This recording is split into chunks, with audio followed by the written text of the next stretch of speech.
오늘은 인간관계에 관한 하나님의 말씀을 살펴보고자 합니다. 인간관계에 대해서 살펴본다고 한다 그러면 여러분 마음에 어떤 생각이 드시나요? 조금 편안하다라는 생각이 드시나요? 조금 더 실제적인 이야기를 하려는가? 이런 생각이 드실 수 있겠습니다. 우리가 이제 성경에서 여러 가지 주제들을 개인적으로 그리고 함께 연구합니다. 제7회 안식일 예수재림교회 기본교리에 근거하여서 우리가 연구하는 주제들은 대표적으로 이런 것들입니다. 죄송합니다. 하나님은 어떤 분이신가? 인간은 어떤 존재인가? 구원은 어떻게 이루어지는가? 교회의 정체성과 역할은 무엇인가? 그리스도인은 어떻게 살아가야 하는가? 그리고 인간의 역사는 어떻게 시작되었으며 어떻게 마쳐지는가? 다양한 주제들을 우리가 연구하고 있는데요. 특별히 이런 중요한 연구 주제들을 우리가 탐구하고 그와 관련된 설명들을 듣고 또 말씀을 읽고 있는데 우리가 함께 살펴보고자 하는 이 주제를 여러분들이 듣게 되실 때 혹은 살펴보실 때 그 마음에 느껴지는 어떤 무게감과 집중도 혹은 진중함, 체감되는 그 느낌이 어떠한가 하는 질문을 드리고 싶습니다. 하나님께서는 이 올바른 인간관계에 대해서 다양한 말씀을 하셨죠. 다양한 종류의 인간관계에 대한 말씀을 하셨죠. 남자와 여자, 남편과 아내, 부모와 자식, 친구, 주인과 종, 비신자와의 관계. 사실 제일 많이 다뤄진 관계는 이 교회 안에서의 성도들 간의 관계 많이 다뤄집니다. 인간관계와 관련된 여러 상황들에 대해서 말씀하십니다. 좋은 상황들, 문제가 있는 상황들, 위기와 시련 가운데 있는 인간관계, 갈등과 다툼 가운데 있는 인간관계, 그러한 것들이 어떻게 해결되었고 어떻게 해결되지 못했는지 등에 대해서 하나님께서 다뤄주십니다. 올바른 인간관계를 형성하는 원칙들에 대해서도 말씀하십니다. 관계를 형성하기 위해, 관계를 발전시키기 위해, 깨어진 관계를 회복하기 위해 어떻게 우리가 해야 되고 무엇을 실천해야 되는가, 많은 사례들을 통해서 직접적으로 말씀하시는 것들도 있지만 어제 우리가 한 달에 한 번씩 듣는 문영건 목사님을 통해 주시는 말씀들처럼 여러 이야기들을 통해서 이와 관련된 여러 가지 중요한 원칙들을 우리가 배웁니다. 이 주제는 중요한 주제입니까? 매우 중요한 주제가 맞습니까? 사실은 이 주제는 우리의 신앙과 일상을 가장 크게 파괴하는 주된 문제들 그리고 원인들을 다루고 있습니다. 그러나 여러분들은 어떠실지 모르겠습니다. 제가 그동안 지나온 삶을 돌이켜보게 될 때에 이 주제는 구원과 종말과 같은 주제들에 비해서는 사실 그 무게감이 약간 떨어지게 느껴질 때가 많이 있습니다. 제가 여러 주제들을 다루지만 이 관계에 관련된 설교를 하게 될 때는 저에게 이런 피드백이 올 때가 있어요. 이렇게 가끔 상대적으로 조금 가벼운 주제를 다뤄주시니 참 좋은 것 같습니다. 이런 말씀을 하실 때가 있어요. 이 주제가 주는 약간의 편안함이 있는 것 같고 반대로 그만큼 이 주제를 다루는 것에 대한 우리의 집중도가 다른 주제들에 비해서는 혹시 좀 떨어지는 것은 아닐까, 제 스스로 돌이켜볼 때 그랬던 것 같습니다. 우리는 이 주제에 대해서 얼마나 연구하고 있습니까? 많이 듣는 것 말고요, 얼마나 연구하고 있습니까? 다른 여러 성경 주제들과 더불어서 우리 성경 연구 시간에 이 주제가 얼마나 깊이 다뤄지고 있습니까? 생각해 보고자 하는 것입니다. 분명 이 주제는 우리와 가장 밀접한 문제들과 관련이 있는 것이고 실제적인 말씀들인데 왜 우리는 그렇게 체감하고 있는 것일까? 분명 하나님께서 많은 인간관계와 관련된 말씀들을 주시는데 이 말씀들을 듣고 마음에 품고 살아가는 제 삶을 유심히 보게 되면 다른 말씀들, 예를 들면 안식일을 지키라 이런 말씀들은 그 받은 말씀 그대로 삶에 적용되는 모습을 보게 되는데, 이 말씀들을 우리가 많이 들음에도 불구하고 많은 경우에 우리가 이와 관련된 상황들을 실제적으로 마주하게 되었을 때 많은 경우에 나의 사회적 경험과 지식과 타고난 성격에 의존하여서 그 상황을 마주할 때가 참으로 많다는 것을 발견하게 됩니다. 어떻게 보면 이 상황을 위해서 주신 말씀과 다른 판단을 가지고 우리가 그렇게 살아간다는 것을 느낀다는 것이죠. 그리고 이 문제에 대해서는 우리가 이렇게 생각할 때가 많이 있습니다. 나이를 먹으면 혹은 시간이 지나면 해결될 문제, 그때는 다 그래, 나도 그랬어, 이렇게 생각하는 그런 문제로도 인식되는 것 같습니다. 그리고 분명 우리가 이와 관련된 풍부한 하나님의 진리가 성경 속에 담겨져 있는데, 사실 많은 관계적인 문제들, 그러니까 우리가 가진 성도들이 직면하는 여러 가지 관계적인 문제들이 하나님의 말씀, 하나님께서 주신 해결책보다도 세상의 사상과 철학에 의해서 해결될 때가 참으로 많이 있습니다. 여러 심리학과 관련된 책들, 세상에서 많은 관계에 관해서 정리해 놓은 책들, 유명 강사들의 조언, 우리가 때론 많이 귀 기울이고 그들을 통해서 얻은 지혜들을 삶에 적용할 때가 많이 있습니다. 그래서 약간 이 말씀들이 저에게는 이런 역할을 한 것이지 않을까 생각해 보게 되었습니다. 이것이 무엇입니까? 약이죠. 마치 인간관계에 대한 하나님의 말씀들은 혹 문제가 생겼을 때 긴급하게 복용하는 진통제와 같이 취급되었던 것 같습니다. 문제가 벌어지면 급하게 찾는 것입니다. 급하게 이 상황 가운데 하나님께서 뭐라고 말씀하셨지? 찾거나 뭐라고 말씀하셨었는지 기억을 되뇌어 보는 것이죠. 그리고 최대한 빨리 많이 기도해서 그 말씀들을 이 상황에 적용하기 위해 애씁니다. 부작용도 있기도 하지만 해결될 때도 있습니다. 근데 문제는 무엇인가 하면 이 진통제의 효과가 얼마나 갑니까? 고작 오후 점심에 먹으면 저녁에 또 약을 먹어야 되고, 저녁 되면 또 약을 먹어야 되는 상황이 계속해서 반복되는 것입니다. 결국 잘 해결되지 않으니, 본질적으로 해결되지 않으니까 우리가 다시 실망하고 낙담하는 때가 참으로 많이 있고요. 우리도 모르게 우리는 하나님께서 이 관계와 관련되어서 제시하신 방법들과 말씀들이 과연 효과적일까라는 은연중에 그런 생각을 우리가 하게 되는 것입니다. 그래서 정말로 이 말씀들이 우리에게 꼭 필요한 말씀이 되고 우리의 모든 인간관계를 지배하는 하나님의 말씀이 되도록 하기 위해서 우리가 어떤 신앙적 태도를 가져야 되는가, 오늘의 말씀 주제입니다. 관계를 어떻게 하면 우리가 잘 풀어나갈 수 있을지에 대한 방법을 살펴보고자 하는 것이 아니라, 이러한 관련된 말씀들이 우리에게 주어지고 우리가 이것에 대해서 살펴보고 탐구할 때 어떠한 신앙적 태도를 가지는 것이 필요한 것일까? 오늘의 총 주제이겠습니다. 마태복음 24장을 먼저 좀 살펴보겠습니다. 이 마태복음 24장에서 예수님께서 감람산 위에 앉으셨을 때에 제자들이 온 세계의 사람들이 궁금해할 아주 중요한 질문을 주님께 드렸습니다. 그것이 무엇이었습니까? 주의 임하심과 세상 끝에는 무슨 징조가 있사오리까? 그러니까 이 징조를 통해서 우리가 무엇을 알게 됩니까? 예수님이 오실 때가 가까워왔다. 어떤 신호죠.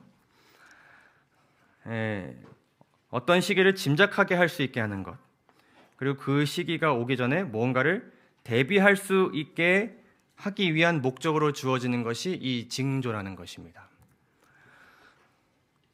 그래서 예수님께서는 여러 가지 재림의 징조들에 대해서 말씀을 하셨는데, 간단하게 살펴보면 제일 먼저 주님의 이름으로 사람들을 미혹하는 사람들이 나타날 것입니다. 이설과 이단이 팽배해질 것입니다. 마치 태초에 사단이 아담과 하와를 미혹했던 것처럼 진리인 듯 보여지지만 조금 다름으로 인하여서 큰 차이점을 만들어내는 그런 이설들, 그러한 것들이 많이 있게 될 것이라고 말씀하셨어요. 그리고 난리와 난리 소문, 이것이 다른 번역으로는 전쟁과 관련된 소문들이라고 기록하고 있습니다. 지금 우리가 이제 우리 장로님 언급해 주셨지만 러시아 전쟁과 관련된 소식들을 우리가 듣지 않습니까? 그 듣는 것 자체, 그러니까 그것이 일어나는 것도 징조지만 그런 소문을 듣는 것도 일종의 징조인 것이죠. 기근과 지진 등 여러 자연재해가 있을 것이다. 근데 이 모든 것이 재난의 뭐라고요? 시작이다. 다른 영어 번역을 보게 되면은 이게 해산 고통의 시작이다 이렇게 번역하기도 합니다. 시작인 거예요. 정말 이 생명이 태어나기까지의 그 산통이 지금 이제 시작된다는 것을 알려주는 징조라는 것이죠. 신호라는 것입니다. 또 어떤 일들이 있게 될 것입니까? 핍박과 박해가 있게 될 것입니다. 그리고 10절부터 말씀하시기를 그때에 여기서 그때는 언제입니까? 그런 여러 가지 일들이 일어나는 그때에 많은 사람이 실족하게 되어 서로 잡아주고 서로 미워하겠으며 거짓 선지자가 많이 일어나 많은 사람을 미혹하겠으며 불법이 성함으로 많은 사람의 사랑이 식어지리라. 이것도 재림의 무엇입니까? 징조죠. 그리고 이어서 말씀하시기를 그러나 끝까지 견디는 자는 구원을 얻으리라. 이 천국 복음이 모든 민족에게 증언되기 위하여 온 세상에 전파되리니 그제야 끝이 오리라 라고 말씀하셨습니다. 근데 이 10절에서 12절에 있는 말씀을 우리가 좀 깊이 있게 살펴보면요, 그때에 많은 징조들이 있게 될 때에 많은 사람들이 실족하게 될 것이다 라고 말씀하셨습니다. 실족하게 된다는 것은 징조들이 많이 있는 그 원인으로 인해 발생하는 결과를 이야기하는 것인데, 이것은 시험에 빠지다, 또 다른 말로는 넘어지다, 그리고 실족하게 하다라고 했을 때는 그때는 덫을 놓다 이런 표현이에요. 걸려 넘어지는 것이죠. 그리고 또 어떤 의미가 담겨져 있다고요? 불쾌하고 성나게 된다. 그러니까 이런 일들이 많이 일어나게 되면 우리 마음 가운데 어떤 마음이 많아져요? 불쾌하고 화가 나는 마음, 평안치 못한 감정들이 많이 생기게 되는 것입니다. 전쟁과 관련된 소식들을 들었을 때 긍정적인 감정이 생겨나는 사람은 아무도 없겠죠. 근데 실족하게 되어서 그 불쾌감과 성남 가운데 사람들이 많이 있게 됨으로 인하여서, 지금 시대는 뭐가 많은 시대라고 사람들이 얘기해요? 화가 많은 시대다 얘기하죠. 근데 그런 일들이 있게 되어서 종말의 징조들로 인해서 사람들이 실족하게 되고 이로 인해 여러 인간관계가 파괴될 것이라고 말씀하고 계십니다. 징조들이 많으면 많아질수록 결과적으로 어떤 일들이 일어난다고요? 관계가 파괴되는 일들이 많아지는 것입니다. 그러니까 징조가 이러한 현상을 야기하는 것이죠. 그리고 뭐라고 말씀하셨어요? 거짓 선자가 많이 일어나 많은 사람들을 미혹하는 일, 그 미혹하는 것이 단순히 이 교파에서 저 교파로 나오게 하는 것에서 그치는 것이 아니라 결국에는 불법이 성하게 만들고 결국에는 어떤 결과로 이어지게 만드는 거예요. 사랑이 식어지도록 만드는 것입니다. 불법이 성한다는 것은 부도덕과 무질서, 방종, 비신앙적인 행위들이 이제 많아지는 것인데, 결과적으로 이렇게 기록합니다. 영감에 그래요. 불신과 회의가 편만하며 죄악이 관영하므로 그 결과 많은 사람의 사랑이 식어져 가고 있다. 그러니까 관계가 깨어지고 사람과 사람 사이의 사랑이 식어지는 것은 재림의 징조들로 인해서 벌어지는 결과이자 그 자체가 재림의 징조인 것입니다. 근데 우리가 이 말씀을 조금 더 깊이 들여다볼 필요가 있습니다. 여기에 이제 많은 사람이 등장하는데 그 많은 사람의 사랑이 식어질 것이다라고 말씀을 합니다. 근데 이 사랑이란 무엇인가? 이것은 친구들 사이의 사랑과 우정, 조건적 의미의 애정을 나타내는 필레오가 아니라 무조건적인 사랑을 나타내며 하나님께서 그분의 자녀들의 마음속에 넘치도록 그분께서 부어주시는, 그러니까 하나님이 주시는 그분의 어떤 사랑이요? 아가페 사랑을 말한다고 기록합니다. 그래서 증언복음을 보게 되면은 이 많은 사람이라는 단어는 그리스도를 따른다고 공언하는 자들을 가리킨다고 기록하는 거예요. 말씀하고 계십니다. 그러니까 많은 사람이 실족하게 되고 화가 많이 나고 불쾌하게 되고 결국에는 관계가 깨어지는데, 그리고 그 사람들의 사랑이 식어지는데, 이게 누구의 사랑이 식어진다는 거예요? 우리의 사랑이 식어진다는 것입니다. 결과적으로요. 우리의 관계가 파괴된다는 것입니다. 그것이 주님께서 이야기하신 징조의 결과요, 징조입니다. 다른 측면에서 이 시대의 징조들을 한번 살펴볼 필요가 있습니다. 6번은 우리가 너무 소망하는 것이고 긍정적인 효과를 일으키는 징조라고 하고, 나머지를 우리가 살펴보게 됐을 때에 우리가 이 징조들을 현재 이 대한민국 남한 땅에 살고 있는 우리, 지금 여기서 예배를 드리고 있는 진리의 불교회 교인의 관점으로 이 징조들을 한번 바라보시죠. 자, 이 징조들 중에서 우리의 신앙과 삶을 파괴할 만한 주된 원인이 될 만한 것들이 어떤 것들이 있겠습니까? 아마 이설과 이단의 미혹이 그러할 것입니다. 우리가 굉장히 주의해야 할 그러한 시대의 징조이죠. 그러나 우리가 정말 성실하게 하루하루 진리 가운데 살아가고자 했으면 이것은 하나님께서 그 개인을 지켜주시기도 하지만 우리가 서로 또 지킬 수 있는, 우리가 서로 사랑 가운데 있고 신뢰 가운데 있으면 지켜줄 수 있고 주님께로 서로 인도할 수 있는 가능성이, 그 여지가 무궁무진하게 남아있죠. 전쟁과 전쟁, 우리도 전쟁 중이라고 하지만 우리가 그것에 대한 체감이 큽니까? 사실 그렇지는 않습니다. 아직은 이것은 먼 나라 이웃 나라의 이야기 맞습니까? 맞습니다. 실제로 우리가 어떤 공격을 받아서 피해를 입거나 하는 일은 거의 없지 않습니까? 기근과 지진, 자연재해가 종종 있지만 정말 국가적인 재난이라고 할 수 있을 만큼, 나라 전체를 마비시킬 만큼 자연재해가 아직 오지 않기도 했고 자주 일어나지 않는 것이 사실입니다. 언젠간 일어날 수 있겠죠. 핍박과 박해 많지만 우리가 뭉친다면 이것은 사실은 두려워할 만한 시대의 징조는 아닐 것입니다. 실제적으로 현재 우리를 파괴할 만한 시대의 가장 큰 징조는 바로 관계의 파괴일 것입니다. 우리가 가장 주의하고 대비해야 할 징조는 바로 이것일 것입니다. 예수님께서 누가복음 17장 1절에 이렇게 말씀하셨습니다. 예수께서 제 아들에게 이르시되 실족하게 하는 것이 어떨 수는 없어요?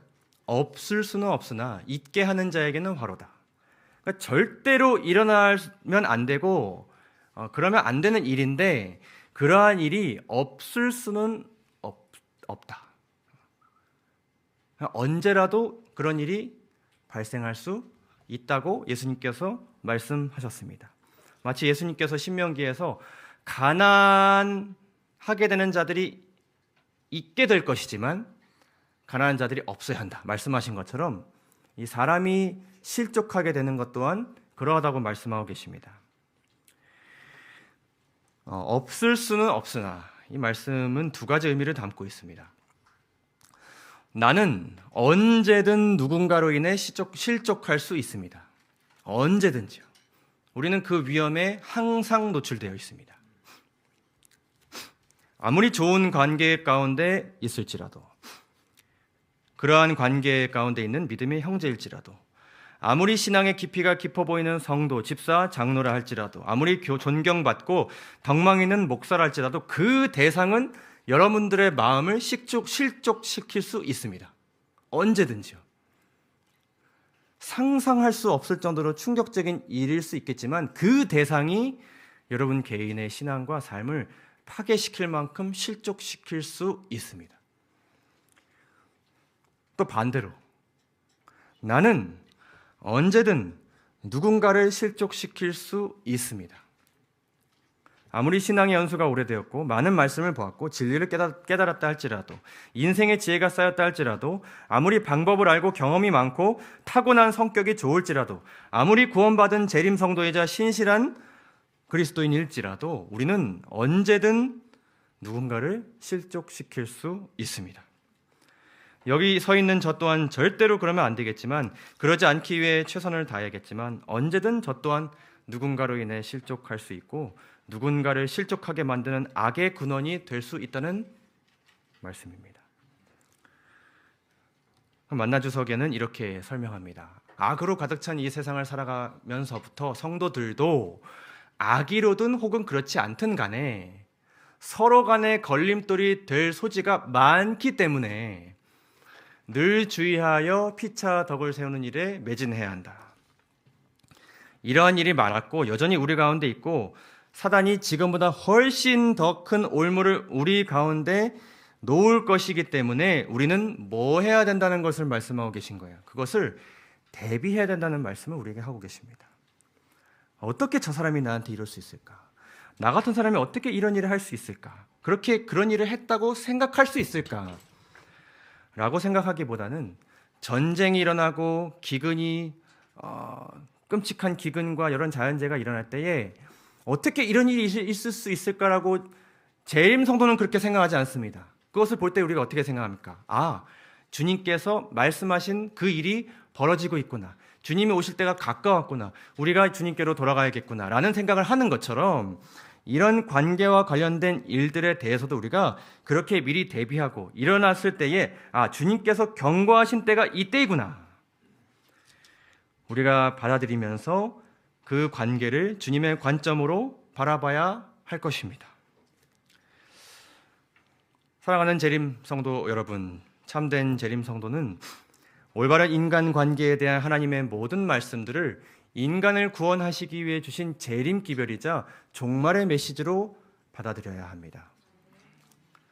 그래서 그들은 이 주제를 다른 성경의 중요한 진리들과 동일하게 중요한 기별로 여기고 이를 깊이 연구해야 합니다. 그때그때 상황마다, 저도 그럴 때가 있습니다. 부모와 자녀 간의 문제를 해결하는 방법, 이런 것들을 제가 유튜브에 검색할 때가 있습니다.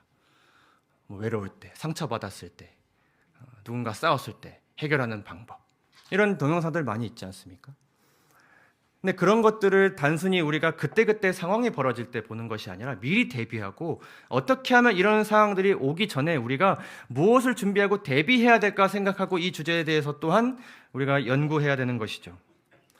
그래서 인간관계의 파괴로 인해 개인의 믿음과 교회의 연합이 위협받을 것을 미리 알고 이를 대비하는 자들이 종말을 살아가는 재림 성도들일 것입니다. 그래서 이 교회가요, 마지막 진리 교회라고 한다 그러면, 다른 교회와 다르다고 한다 그러면 이 교회는 그런 일이 없는 교회가 아니라 그런 일이 있을 줄로 여기고 대비하는 교회가 진리 교회입니다. 우리 교회가 그런 교회가 되기를 간절히 바랍니다. 그렇다면 인간관계에 관한 말씀들과 더불어 이 사랑이 식어지는 때를 우리가 어떻게 대비하고 준비해야 될까? 두 가지 내용을 살펴보겠습니다.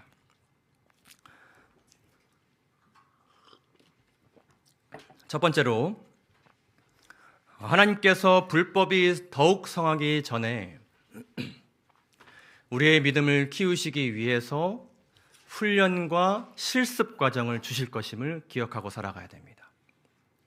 우리가 이것을 인식하고 살아가야 되는 것입니다.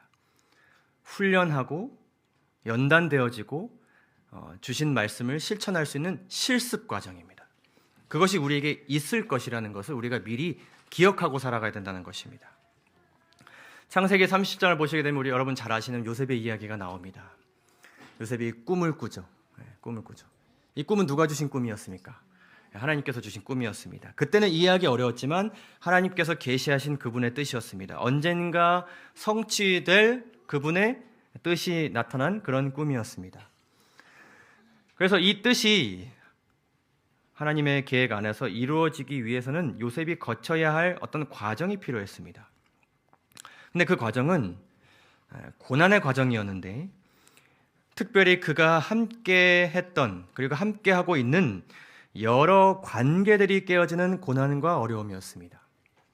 우리가 그 과정을 잘 알고 있습니다. 가족 간의 관계, 또 주인과 종의 관계, 여러 관계들 속에서 그는 이전 관계는 깨어지고 새로운 관계를 새로 형성하고 새로 형성한 그 관계가 다시 깨어지는 그러한 일들이 반복되는 일들을 그가 경험하면서 점점 하나님의 뜻이 성취되는 그때에 이르게 됩니다.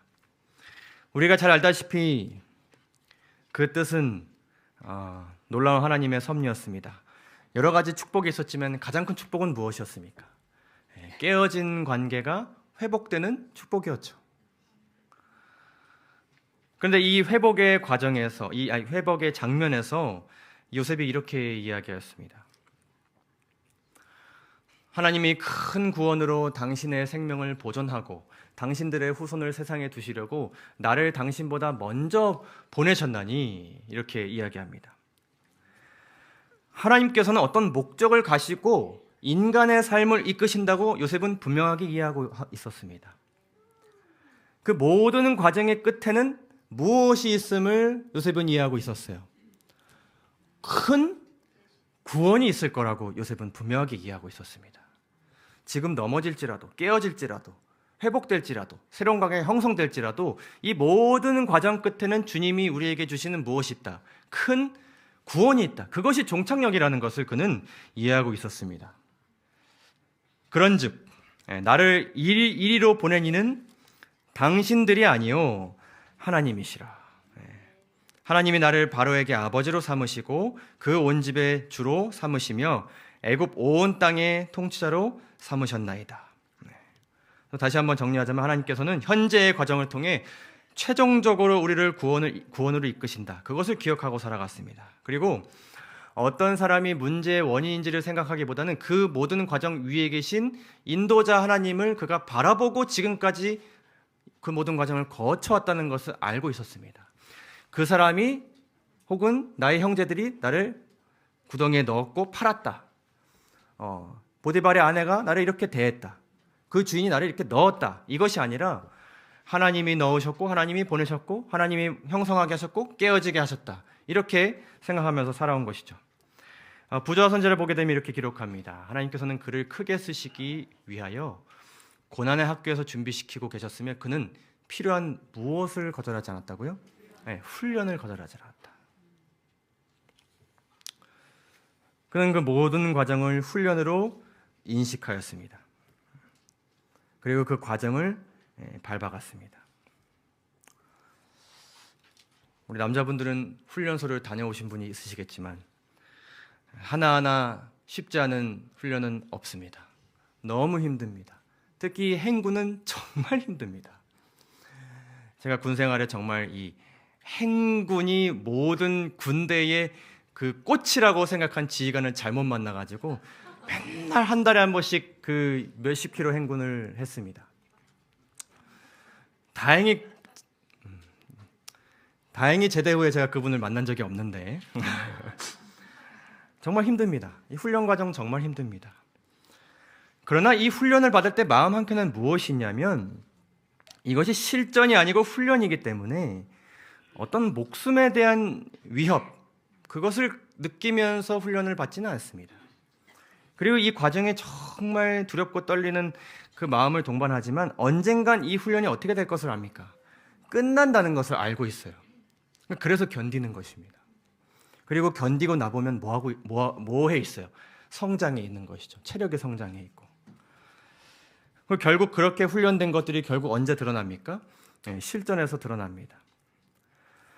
사랑하는 성도 여러분, 여러 어려움 여러분의 관계 가운데 있으시죠? 하나님께서 주신 귀한 훈련의 과정으로 여기시기 바랍니다. 주님의 자녀들은, 그리고 재림 성도들은 너희를 연단하려고 오는 불시험을 이상한 일 당하는 것 같이 어떻게 여기지 않아요? 이상히 여기지 않습니다. 왜냐하면 미리 그런 일이 있을 것이라고 주님께서 우리를 대비시켜 주셨기 때문입니다. 자, 그러면 좀 더 실제적인 이야기를 해보도록 하겠습니다. 어떻게 대비하고 준비해야 되겠는가? 여러분들이 예상하시는 그 해결책이겠지만 정말 그 해결책밖에 답이 없습니다. 여러분, 이 훈련 과정에 참여할 때 매우 중요한 것은 우리가 훈련을 참여하는 그 중에 우리가 예수 그리스도의 사랑 안에 뭐 하는 중이어야 됩니까? 거하는 중이어야 합니다. 거하는 과정 가운데서 훈련을 받아야 됩니다. 거하는 과정 가운데서 실전을 들어가야 됩니다.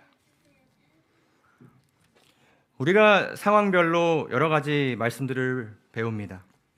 특별히 어제 우리 문영건 목사님 통해서 우리가 귀한 생명의 양식들을 우리가 얻게 되었는데 그런 여러 가지 원칙들을 배우고 알고 있으면 바로 적용이 됩니까? 바로 바뀌어집니까? 어제 목사님을 통해 어떤 삶에 대해서 선포되셨는지 잘 기억이 나십니까? 용서할 수 있는 상황이 일어나게 되면 용서가 그냥 됩니까? 용서하라는 말씀을 실천할 수 있는 기회를 주셨는데 그걸 알고 있다고 해서 그것이 됩니까? 절대라는 말을 우리가 쓸 수는 없지만 우리의 힘으로는 절대로 안 되는 것이죠. 잘 안 됩니다. 딱딱 그 말씀이 맞아 들어가지 않는다는 것을 우리가 많이 경험하고 있습니다. 기술적으로 배워서 할 수 있는 것이 아니라는 것 우리가 알고 있습니다. 그러나 하나님께서 우리에게 그렇게 하라고 말씀하신 것들이 있기 때문에 시도해보지만 우리는 자주 시도해봄으로써 실족합니다. 용기를 잃습니다. 동력을 잃습니다. 근데 우리가 이러한 원칙들과 우리에게 주시는 실천적인 말씀들을 우리가 잘 살펴보게 되면 굉장히 중요한 것이 강조되어 있습니다. 에베소서 4장 2절에서 3절을 보시게 되면 모든 겸손과 온유로 하고 오래 참음으로 사랑 가운데서 서로 용납하고 사랑 가운데서 평안에 매는 줄로 성령이 하나 되게 하신 것을 힘써 지키라라고 말씀하십니다. 그러니까 뭐 안에 있는 것이 중요해요. 사랑 가운데 있는 상태에서 용납하려는 그 시도가 있어야 되는 것입니다. 빌립보서 2장 2절에서 3절을 보시게 되면 마음을 같이하여 같은 사랑을 가지고 같은 사랑 안에 있는 상태에서 어떻게 해야 되는지 보시죠. 같은 사랑을 가지고 뜻을 합하여 한 마음을 품은 상태에서 아무 일에든지 다툼이나 허영으로 하지 않을 수 있게 되는 것입니다. 오직 겸손한 마음으로 각각 자기보다 남을 낮게 여길 수 있게 되는 것입니다. 사랑에 대한 정의 여러분 잘 아시는 요한 1서 4장에 있는 말씀입니다. 사랑하는 자들아 우리가 서로 사랑하자. 사랑은 하나님께 속한 것이니 사랑하는 자마다 하나님으로부터 어떻게 된다고요? 나서 하나님을 알고 사랑하지 아니한 자는 하나님을 알지 못하나니 이는 하나님은 사랑이시라라고 말씀하십니다. 여기서 난다는 것은 태어난다는 것을 의미합니다. 생산되어지는 것이고 창조되는 것을 의미합니다. 그러니까 사랑하는 자는 누구로부터 태어나는 거예요? 하나님으로부터 태어나는 것입니다. 근데 하나님으로부터 창조된 마음이 아닌데 우리가 그것을 적용한 듯 그것이 이루어진다는 것은 불가능한 것이죠. 이 말씀을 요한이 성도들에게 전달했는데 이 말씀은 하나님의 자녀들이 정말 큰 어려움 가운데 있을 때 전해지게 되었습니다. 김규호 목사님이 쓰신 요한복음 주석책을 보게 되면 이렇게 설명합니다. 베드로를 비롯한 제자들과 사도 바울의 노력으로 소아시아와 유럽 여기저기에서 교회들이 세워졌지만 그리고 이들 대다수가 그리고 거의 전부 다 목숨을 잃을 때였습니다. 이미 그 증인들이 없어질 때였습니다. 그런 가운데 이단들의 맹렬한 공격을 받고 있었다. 재림을 기다리다 지친 교회는 사랑이 시작하는 뭐가 나타났다고요? 징조가 나타났다. 그래서 말년의 요한의 설교 주제는 서로 사랑하였다. 똑같은 설교가 계속되자 요한이 계속 뭐만 전파한 거예요? 서로 사랑하자. 사랑 안에서 우리가 서로 사랑하자. 참다 못한 요한의 제자들이 다른 말씀을 들려주기를 요청했지만 요한의 설교는 변함없이 서로 사랑하여라였다고 그 전승을 통해서 전해 내려온다고 합니다. 근데 여기서 보시면 이 당시에 이단들의 공격이 있었는데 그 공격이 특별히 무엇이었느냐? 이 4장에서 사도 요한이 이 문제에 대해서 이렇게 이야기합니다. 사랑하는 자들아 영을 다 믿지 말고 오직 영들이 하나님께 속하였나 분별하라. 많은 거짓 선지자가 세상에 나왔습니다. 이로써 너희가 하나님의 영을 알지니 곧 예수 그리스도께서 육체로 오신 것을 시인하는 영마다 하나님께 속한 것이요 예수를 시인하지 아니하는 영마다 하나님께 속한 것이 아니니 이것이 곧 적 그리스도의 영이니라. 자, 어떤 영과 어떤 영이 있다고요? 예수 그리스도께서 육체로 인간의 모습으로 우리와 밀접한 모습으로 그리고 똑같은 모습으로 이 땅에 오셨다는 것을 인정하는 영과 그렇지 않은 영이 있는데 인정하지 않는 영들, 인정하지 않는 사람들이 있었던 것입니다. 예수님의 신성을 유대인들이 많이 부인했는데 이제는 예수님의 인성을 부인하는 자들이 많이 있게 된 것입니다. 근데 인성을 부인하면 그분의 삶을 부인하면 어떤 문제가 생길까요? 그분이 인간이셨다는 것을 부인하면 어떤 문제가 생길까요? 그분의 삶을 들여다보고 그분의 삶에서 교훈을 얻는 것이 의미가 없어집니다. 뭐하러 그분에 대해서 우리가 모본을 배울 필요가 있습니까? 사랑이신 분이 이 땅에 내려오셔서 아버지의 사랑을 어떻게 나타나셨는지 굳이 알 필요가 없습니다. 사람에게 사랑을 어떤 방식으로 표현했는지, 그들 마음에 사랑을 어떻게 새기셨고 사랑하도록 만드셨는지 그것을 아는 모든 과정이 의미가 없게 됩니다. 그렇게 밀접하게 관련된 분이 아니시기 때문인 것이죠. 그렇게 되면 결국 요한일서에서 수도 없이 강조하는 서로 사랑하게 되고 형제를 사랑하게 되는 일이 불가능하게 되는 것입니다. 사랑하는 자로 태어나는 것이 불가능하게 되는 것입니다. 주님의 생애와 무관한 삶을 살면은 그렇게 되는 것입니다. 그래서 요한은 이것을 많이 강조했어요.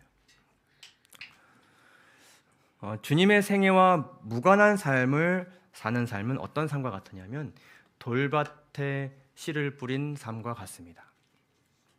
이와 같이 돌밭에 뿌려졌다는 것은 이들을 가리킴이니 곧 말씀을 들을 때에 즉 기쁨으로는 받으나 좋은 말씀이라고 받으나 그 속에 뭐가 없어요? 뿌리가 없어요. 진통제처럼 받으니까 당장은 효과가 있는데 본질적으로 해결이 안 돼 있는 것입니다. 그 속에 뿌리가 없어 잠깐 견디다가 말씀으로 인하여 환난이나 박해가 일어나는 때에는 곧 넘어지는 자요. 금방 넘어지는 것이죠. 진통제를 못 찾으면 어떡할 거예요? 큰일 나는 것입니다. 이러한 사람들은 그 속에 뿌리가 없다. 왜냐하면 그들이 누구와 연결되어 있지 않기 때문에 그분의 삶과 연결되어 있지 않기 때문이에요. 우리가 무엇을 해야 되는가? 그대는 여러 해 동안 걸쳐 그 사랑을 연구할 수도 있다. 그러나 그대는 하나님께서 그분의 아들을 주셔서 세상을 위하여 돌아가게 하신 그분의 사랑의 길이와 넓이와 깊이와 높이를 결코 완전히 깨달을 수는 없다. 영혼 자체도 그것을 결코 완전히 드러낼 수 없다. 그러나 우리가 성경을 연구하고 그리스도의 생애와 구속의 계획을 명상할 때 우리가 그리스도의 인성을 인정한다면 우리가 해야 되는 것은 뭐예요? 인정하기 때문에 그분의 생애를 연구하는 것입니다. 그렇게 할 때에 우리는 이 위대한 주제들을 어떻게 이해하게 될 것이다. 차츰차츰 이해하게 될 것이다. 뭐가 좀 필요할까요? 시간이 좀 필요하겠죠. 우리는 이것을 목표로 두고 대비하는 마음으로 차츰차츰 해나갈 때에 차츰차츰 이해하게 될 것이라고 약속의 말씀 우리에게 주고 계십니다. 어제 우리 문영호 목사님 통해서 하나님께서 귀한 영감의 글을 또 주셨다고 생각이 듭니다. 우리가 하나님과 가까이 교제하면 할수록 그리고 그분의 요구를 더 분명히 알면 알수록 우리는 하나님의 형상을 더 완전하게 담게 되고 뭐라 그러셨어요? 더 쉽게. 이것은 차츰차츰 알게 되는 과정은 필요하지만 이게 가장 무슨 과정이에요? 가장 쉽게 인간관계 속에서 사랑을 나타낼 수 있는 방법이기도 한 것입니다. 그분의 품성에 참여하는 자가 될 수 있다. 여러분 모두 아멘이십니까? 관계에 대한 깊은 고민에 빠진 많은 사람들이 있습니다. 아니요, 많은 사람들이 아니라 우리 모두가 그러할 것입니다. 저도 동료 목회자들을 만나면 관계에 대한 이야기를 거의 많이 하는 것 같습니다.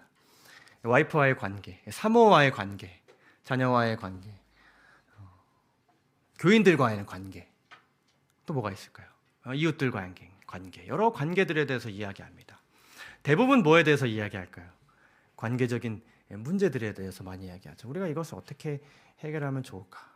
어떻게 설교를 해야 될 것인가? 어떻게 대해야 될 것인가? 중재할 수 있을까? 해결할 수 있을까?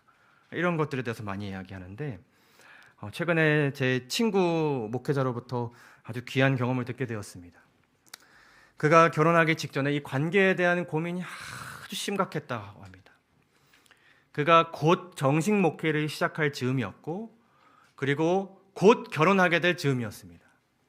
근데 이 관계에 대한 어떤 해결책이 보이지 않으면 결혼하기에도 너무나 두렵고 목회에 나가기도 너무 두려운 것입니다. 이제 앞으로 수많은 관계 가운데 있게 될 것이고, 목회자의 자녀로서 수많은 그 관계 가운데서 살아간 부모님의 삶을 보았는데 이것을 발을 들이기가 두려웠던 것입니다. 이 고민을 많이 하던 와중에 하나님께서 제 친구에게 정말 귀한 뜻을 허락하여 주셔서 뜻을 정하고 한 가지 실천을 하게 되었다고 합니다. 앞으로 1년 동안 매일 내가 하나님으로부터 사랑을 배우기 위해서 매일 사복음서 한 장씩을 묵상하겠다. 그래서 1년 동안 하루도 빠지지 않고 사복음서를 읽으면서 예수님의 삶을 따라가고 동행했다고 합니다.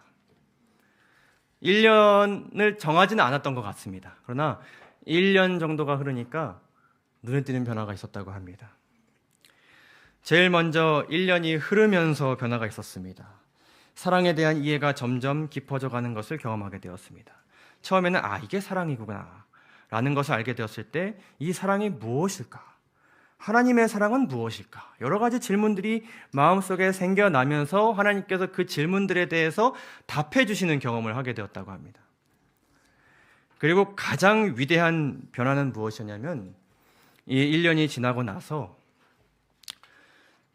사람에 대한 관점이 완전히 바뀌었다고 합니다.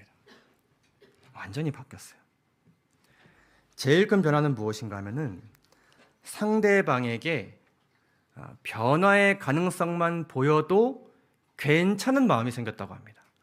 예전에는 변화가 되어야 괜찮은 마음이 들었는데 변화의 가능성만 보이거나 변화하고자 하는 결심을 하거나 의지만 조금 보여도 상대를 이해하게 되는 마음이 생겼다고 합니다.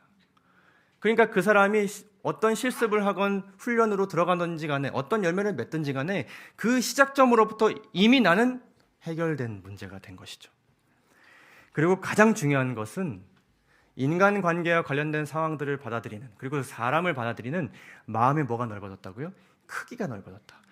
그 친구의 표현으로는 그릇이 넓어진 느낌을 받았다고 말했습니다. 그릇이 넓어진 느낌. 더 여유로워지고 넓어지고 더 많은 것들을 수용할 수 있게끔 변화되었다. 그리고 이제서야 사람을 제대로 사랑하게 되었다는 것을 경험하게 되었다고 그가 고백하였습니다. 사실 저도 말씀을 연구하고 성경을 보지만 이것을 초점으로 하여서 제가 이것을 우선시하여서 신앙생활을 영위했다고는 솔직하게 고백하기가 어렵겠습니다. 제가 이야기를 듣고 저도 뜻을 정해야겠다. 정말 중요하다. 이 시대에 전파해야 할 많은 기별들이, 중요한 핵심 기별들이 있지만 정말 이것을 뜻을 정하고 내가 연구하고 이것을 살펴봐야겠다. 그리고 이것을 통하여서 정말 사랑을 경험해야겠다. 제가 결심하게 되었습니다. 이 시간 함께 결심하시는 우리 모든 성도 여러분 되시기를 바랍니다. 사랑이 식어지는 때를 대비하고 계십니까? 대비하시기 바랍니다. 지금 대비해야 합니다. 서로가 서로를 실족시키는 일들 더 많이 일어날 것입니다. 그리고 가장 사랑 안에 있어 보이는 성도들을 파괴하기 위해서 사탄은 공격할 것입니다. 이렇게 연합되어 보이는 사람들조차도 이렇게 파괴된다는 것을 증명하기 위해서 더 많이 공격할 것입니다.